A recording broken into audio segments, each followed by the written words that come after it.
Saudações a todos, eu me chamo Júlio e eu vou falar um pouco sobre astrofísica e abordagem CTSA.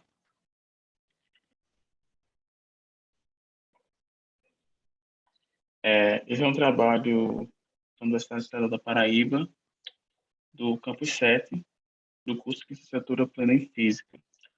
A disciplina é abordagem CTSA no ensino de Física e a orientação é da professora mestre Kalinka Calderé Almeida Meira.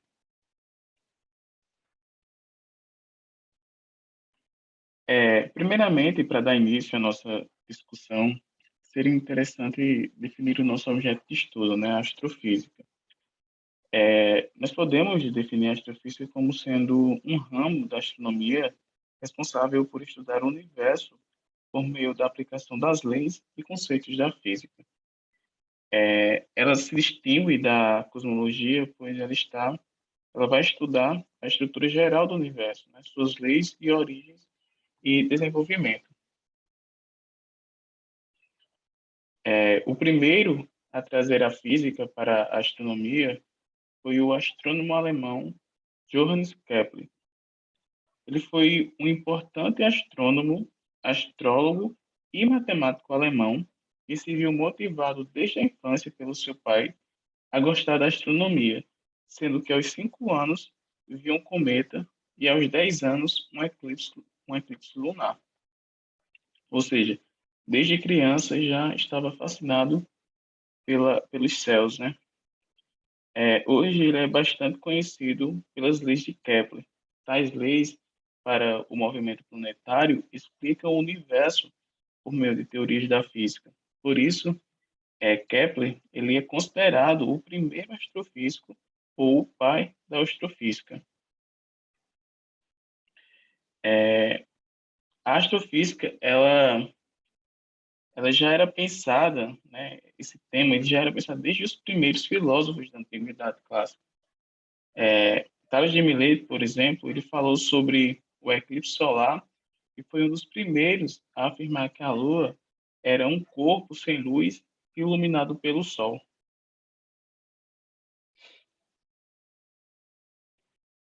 Então, os objetos de estudo da astrofísica são os planetas, buracos negros, asteroides, galáxias, todos os tipos de estrelas, a matéria escura, nebulosas, entre outras diversas coisas, né? Mas nós vamos falar mais especificamente sobre alguns deles agora. Os planetas. A gente define o planeta como sendo corpos celestes que não possuem luz nem calor próprio. Eles geralmente são sólidos, arredondados e com gravidade própria. Giram em torno de uma estrela ou até mesmo de duas. Existem casos, né? Podemos citar o exemplo do nosso planeta que tem todas essas características e gira em torno de uma estrela chamada Sol, chamado Sol. Já os buracos negros, ele é uma região do espaço com um campo gravitacional tão intenso que nem mesmo a luz consegue escapar de dentro dele. A intensa gravidade comprime a matéria até que não haja mais espaço entre os átomos. Corpos celestes dessa natureza podem surgir em decorrência de mortes de estrelas supermassivas. Temos também as galáxias, que são aglomerados de estrelas, planetas, gás e poeiras ligados pela força da gravidade e energia suficiente para a formação de estrelas e planetas. A nossa galáxia, ela é a Via Láctea, que tem um formato espiral e está situada no aglomerado denominado Grupo Local, onde também está localizado Andrômeda, que é a nossa vizinha. Temos alguns objetos também chamados de asteroides. Né? Os asteroides eles são corpos rochosos de estrutura metálica que orbitam em torno do Sol, como os planetas fazem. Mas eles possuem uma massa muito menor dos planetas. Né? Se a gente for comparar, o seu diâmetro ele pode alcançar centenas de quilômetros, mas também pode ser alguns poucos metros. Não costumam ter uma forma definida e apresenta as mais diversas aparências. Outro objeto a se destacar são as estrelas, né, que são corpos celestes que têm luz própria. Elas são, na verdade, esferas gigantes compostas de gases que produzem reações nucleares.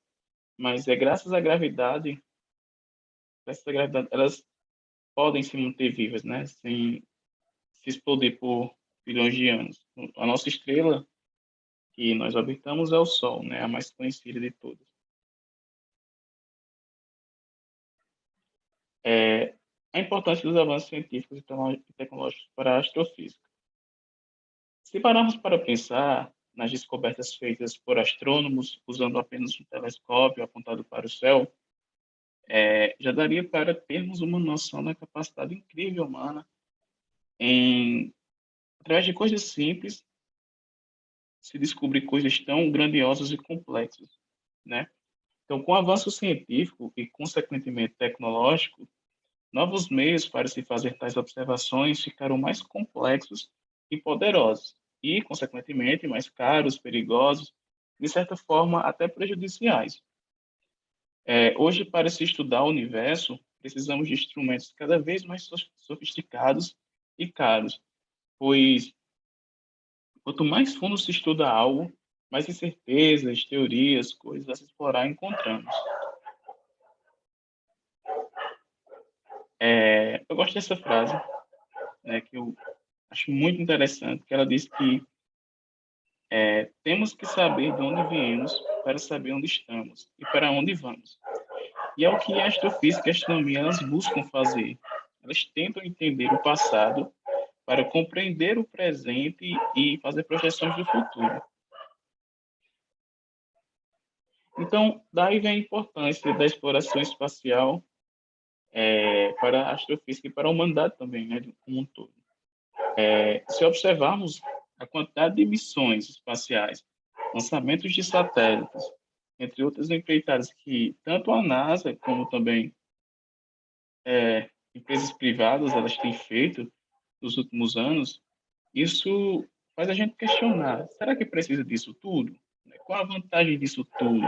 Será que não é muito dinheiro gasto para coisas que talvez essa geração nem vá ver o resultado? Claro que é difícil imaginar quais avanços teremos com essas grandes quantidades de dinheiro investido na exploração espacial, em tecnologias, na ciência, né, e também as consequências, as melhorias, né, os instrumentos e equipamentos para a astronomia e astrofísica, como também para toda a humanidade, esse dinheiro, esse investimento trará. Mas algumas vantagens que a gente pode citar são a própria melhoria do conhecimento científico, né, exploração de lugares muito distantes, proteção contra ameaças externas, como meteoros, a possibilidade de não extinção, né, da espécie humana em caso de uma catástrofe na Terra. A gente sempre está aí apreensivo com essas mudanças climáticas, com questões de guerras, com questões também até do espaço, né, de meteoros que podem cair e acabar com tudo.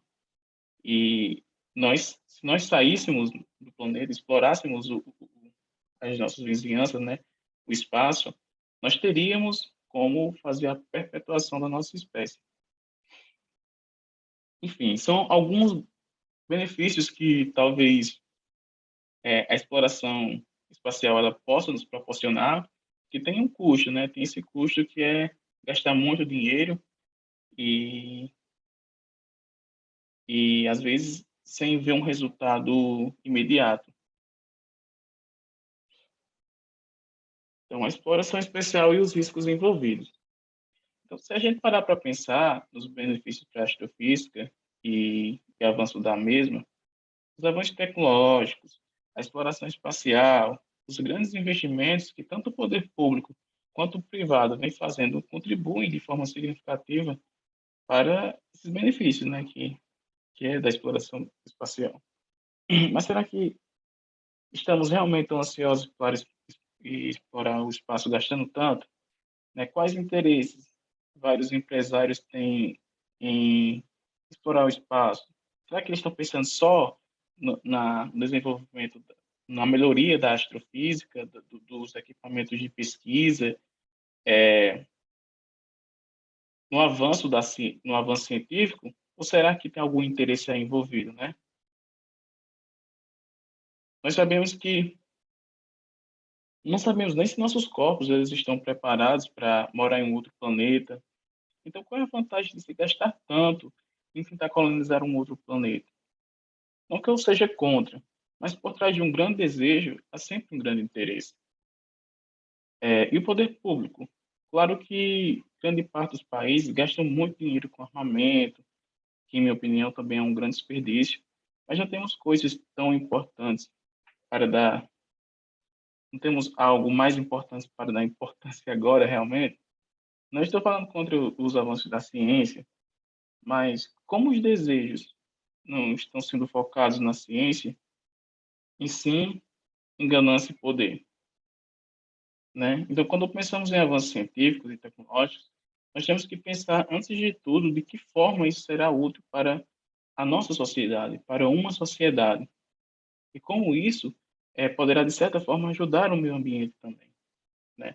Temos que desbravar o universo, sim, mas nós não podemos esquecer do nosso lar, né? Nós não podemos esquecer de cuidar da Terra. Então, os avanços científicos, eles têm que ser pautados, os avanços na astrofísica, na astronomia, em relação a isso também. Olha a quantidade de lixo espacial que estamos deixando, né? Deixando em volta da Terra. Será que isso não vai trazer um perigo para o nosso futuro, ou o futuro dos nossos filhos, dos nossos netos? Então, a gente tem que parar para pensar se as coisas estão indo realmente como deveria, né? Com avanço científico e tecnológico, e não pensando no capital, né? Pensando na exploração como uma forma de lucrar ainda mais, né? Em cima da natureza, né? Do que nós temos, da nossa riqueza. Bem, é isso. Falei um pouquinho, mas eu acho que deu para entender minha lógica. Quero agradecer a todos que assistiram até aqui e obrigado.